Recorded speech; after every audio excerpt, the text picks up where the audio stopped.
Hello, and welcome to another week of Game Development. As I mentioned at the end of last time, I'm just doing an overview of what I've been doing the previous week. And this week, I've just been focused on getting a good system for the dividing how many rays are cast, just to get some optimization. And after a lot of trial and error, I've come up with a formula, and I've just basically been top down playing around, counting, making sure it gets all the squares I want, and going through. And because obviously it changes, because if I go half the distance and we just do that again, you can see we don't need as many rays, so it's obviously more performant. Now obviously it's not perfect, because realistically this one should probably be included, but I think it's fine to not have that included. It's good enough, because we could go into really complicated formulas, get loads and loads of efficiency optimizations in the amount of rays we're casting. But if we're having to do a bunch of logic calculations to work out how many we need, that then sort of eliminates the need for doing that. So I figured get it to this point. Now, the formula we've got here is, yeah, here we go. So if we have an arc length, which isn't technically the correct name, it's just the view angle. If it's less than or equal to 120, we do 2 times the base step count, which is just the integer value of the view distance, and I just put it into integers because it's easier to work with. Is it? Oh yeah, because I'm using it for the for loop. So if it's less than or equal to 120, we do 2 times the distance and then subtract 1. And then if it's every 60 degrees further, so 180, 240, 300, and then to 360. Every 60-degree window, it adds another multiple of the steps in, and that seems to be just the right density for the so, yeah, that's what we've got. And then obviously we just take that, we take the length, divide it by the steps, and convert it to radians, and that gives us the angle we rotate each time, and then we're just using that to work out where the new point is. So, yep, pretty simple overall, but something that needed to be done. Now, there are some tweaks that might be made with this, because what this does is it returns this point of interest class, which is, where is it? Here it is. So this contains an entity, a distance, a priority, the position, and the type. So when you scan, if it hits something, it makes a new point of interest and then adds it to a list. Then once we've gone through all these scan angles, it ranks the points, which gives you the best point of interest, which is using the same formula that I used to have for the old system, where it's just the priority divided by the distance. And that's probably not the best way to do it, but should work for the time being. And then we simply return the highest value one.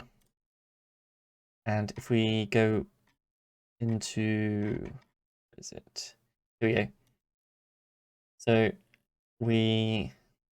if it needs to scan, we scan, and that gives you a point of interest. And then if it's a different point of interest, we have to change the target. If it's not, we can do some more logic. And as you can see, I've just labeled it. We've got the attack logic that will fit in here, which is basically if we're in the attack range, we can attack, and it needs to find a path, or it keeps moving along the line. That's all I've got done this week. Next week we'll see. So obviously I've done this function, which might need to be modified for some of the other places it appears. I think it should actually work the same though. So we've done that. If it had to have a point of interest, we see if the target's an attack target. I should add this healthy logic in. Do I want to do that next time, or do I want to do the at? I might do the looting thing next time, because I've had that working before. So that might be where I go to next. We'll see. Hello, and welcome to another week of game development. Been another week of working on the mob logic. There's been another week of port time management, so once again, not a lot of progress. So last week I reworked the scan system, and this week I was going to redo the looting, but I decided to work on the attacking instead. So I've not done all of this because some of it I've simplified. If we go into the code here, let's actually zoom in. I can't remember how to zoom in. Oh, there we go. So if we go into, where are we? I'm in the mob control system. Yeah, here we go. So I call that if we have a target and it's an enemy and we're in range, we run this attack function. So if I come down here, we pass it an attacking entity and then the data for the attacker, the defender. It works out the damage value just by taking the attack and subtracting the defender's defense. There could be a more complex way to do this if I wanted, where, say, a mob has a reaction speed or something, then if that's high enough, there could be a blocking defense value and a static defense value. But for the time being, I'm just going to keep this plain and simple. You take the attack value, you subtract the defense, and that gives you this. And then if that's above 0, some damage is dealt. So we subtract the value from the defender's health. Then I talked about this panicking and the fleeing. If you come up here, this is in this healthy check, where if it panics, there'd be some retreat. And if it's not, it continues in this logic loop. But I haven't done anything for that for now, so I'm just ignoring it. Then, if the defender's health is less than or equal to 0, it's obviously dead. So we remove all that information from the attacker. Because when the attacker has a target, it's stored in the mob data, so we just want to clear that so it's not confused.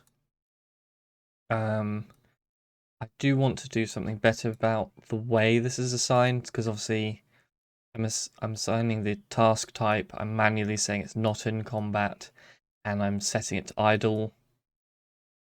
I should probably write a function for switching the tasks, but this is what I came up with for the time being. And then we just run this check where if the defender isn't already in combat, we set it to combat and set the current target to the attacking entity. And then we'd obviously need to run some checks to see if we're in range on this defending entity and pathfind accordingly. And I've put a note here for needing better logic, and I think that's because this is only checking if we're not in combat.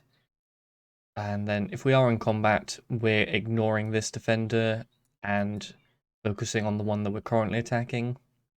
Which should probably add a second check if the defender is in combat. See which one's closer, maybe, and path that one. I'm not sure, but I think this is good enough for the time being. And then if rather than killing the mob here if the health is low. I'm just leaving that for the next loop. So basically in the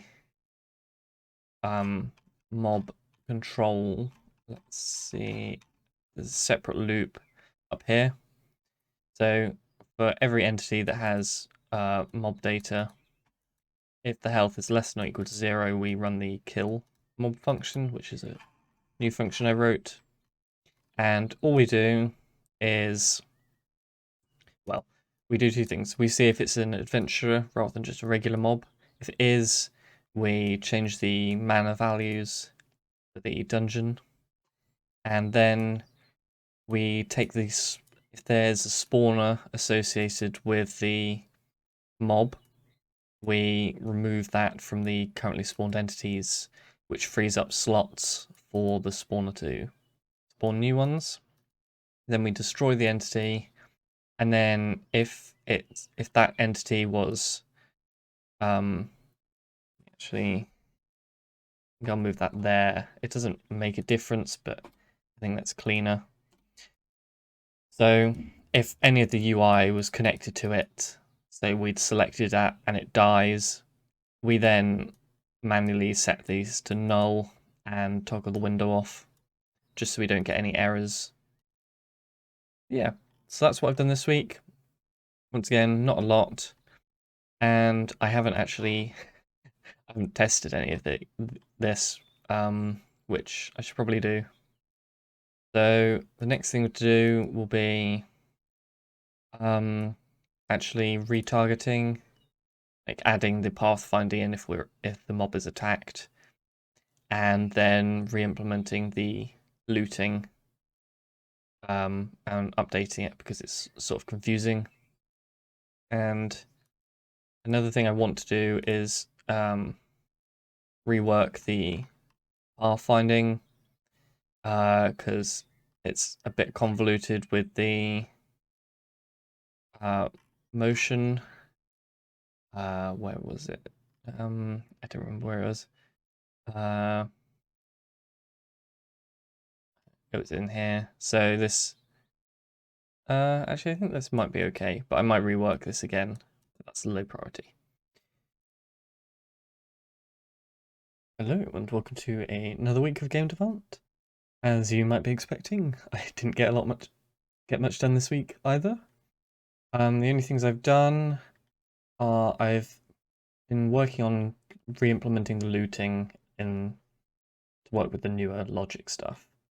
And it's quite confusing at the moment with the way the tasks work, and I think I want to rework some of that so it's all on the new system. Some of the logic's on the old, because I've got this where if it's looting and the task doesn't equal that, it then switches that, but I should just get rid of this. Switch this, maybe? I don't know. Basically, I've now got it so that the slider connects if you've got the mob selected, and if not, you don't see it. And then the looting happens somewhere. I think it actually happens in here. I think it actually happens in here. Geez, where does it happen? I'm setting looting to true here. It must be in here. Must be in a for each loop here. Let's see. Attack is. Oh no, sorry, that was it. Where, well, yeah, it's connected to this. So basically, if it's looting and the current time is less than 0, it's been ticking down here, then we add satisfaction of the set reward, which I've added in the treasure object, where you give it a value to add. So yeah, that's all I've done. Mostly just because I haven't spent a lot of time on this, and the time I have spent on it has been trying to work out what some of this old code was doing. It's very messy, and like I still want to clean some of this logic up because it's all of this is just in this for each loop, and I'd quite like to break some of these into functions to make it more readable. But yeah, that's all I've done this week. So hopefully, once again, I'm saying hopefully we get more done next week. Hello, and welcome to another week of game development. Now, this week was a little interesting. My main focus was to add the proper offset when pathfinding. So obviously, the raycasting detects what position the object's in. You don't actually want to pathfind to that. So I've added in this array of int2s of points that you can target. So what happens is when you place a building, it runs this function, and then it converts those relative points to a global position by using the object's position and offsetting it. And then obviously for each rotation, I'm just running this where it's plus x plus y plus x minus y minus y minus x. And that on a 90-degree grid, that's just how you can rotate around 90 degrees. Then that's assigned to that. And it's actually confusing because I had to go through some code that I haven't touched in a long time, like the save system. There's a lot of save work that needs to be done. I had to actually add the new data in here because what I did is I added a vector3 current destination as what, because we have this target thing, but that's not the same as where we want to go necessarily. So I just added this for the time being, which is assigned. Oh geez, see this is where it gets confusing, where you're going through loads of different scripts and things, and some of these are messy. I haven't touched them in months. But what I'm doing here is this is in, if we need to scans, this is just in the main mob logic control here. So if we need to scan, we scan, and that gets us this target, which where's the, I can't remember. Oh yeah, here we go. That's this, and it just has a list of useful things. And the newest thing I've added here is a target index. And what that does is when you make this,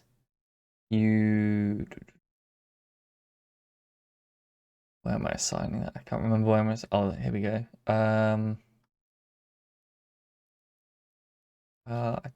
Where am I assigning that? I don't remember. It's somewhere. We'll probably come across it in a minute. But what that is that's just the index in the prefab array to get the data off of it again. So like here, I'm using it here to get the correct building. If it's a building, which this will probably throw an error in some situations. So that might need to be tweaked actually. But yeah, so we're just taking this interaction points, and then we're finding the closest one. That's all this does. So we have an index for the closest, and then a float for how far away they are. And basically, if the new distance is less than the closest distance, then we just override those and keep going on the loop. The issue with this is that there are obviously scenarios that you could have a position that's closest, but that isn't valid. So if you had, let's do 5x5.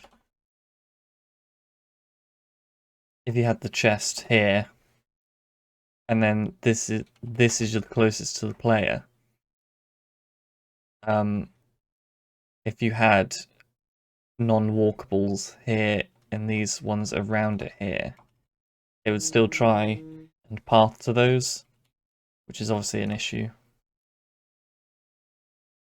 So yeah, I don't know if that makes sense or not, but that's something that I need to think about.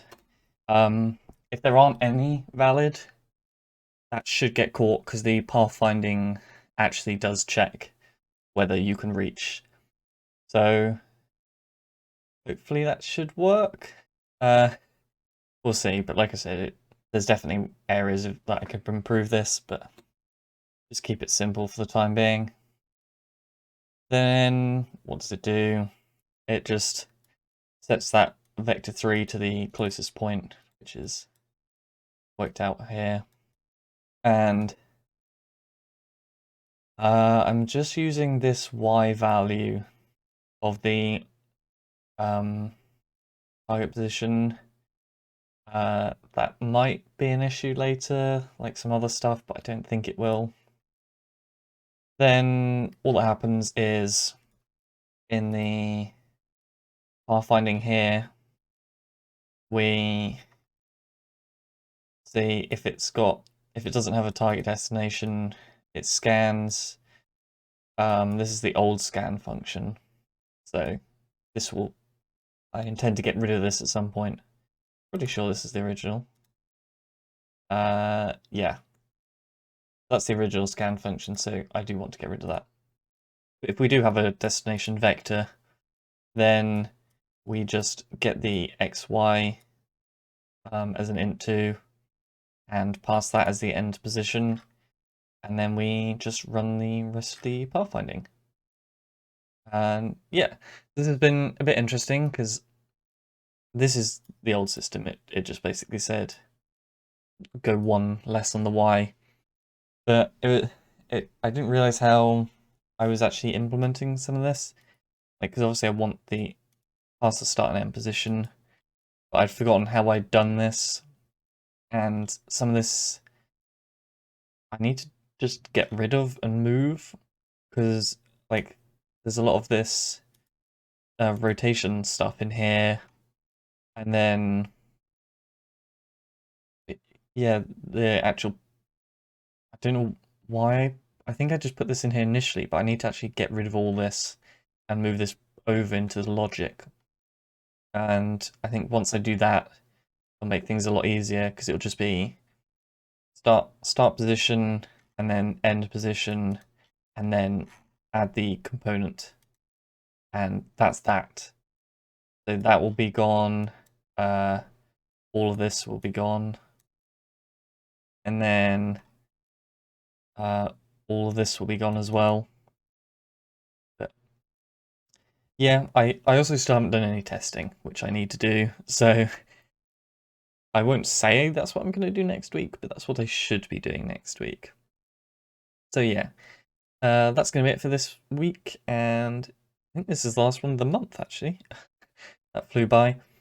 I think I'll do the style again next month, because it's just felt a lot better to do development. I might do a mix where some stuff I follow along. We'll see. But yeah, that's it for this month, so thank you very much for watching, and I'll see you next time. Bye.